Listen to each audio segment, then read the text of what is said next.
So about the only other thing I did this year to upgrade my compressor is bought a new blowgun. Before I bought these I think I threw it away already. I bought the plastic blowguns you could buy at Harbor Freight, Menards, Lowe's, everywhere. But they don't last. They end up leaking. So I went with an all metal one this time, and it seems to be doing the trick. It's definitely not leaking or anything, and seems to have a little bit more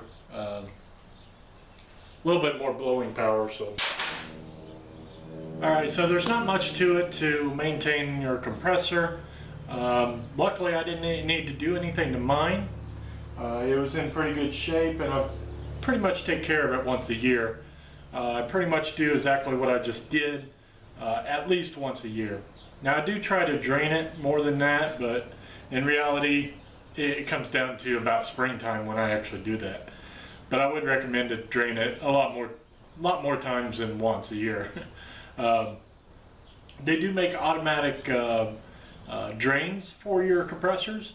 Now I've never tried them. I did try to put one on a few years ago, but I ended up snapping all the brass pieces as I was tightening them up, so I never finished that process. So I don't know how well they work from a personal standpoint, but I do know they make automatic drains where you don't even have to worry about it. It just drains automatically.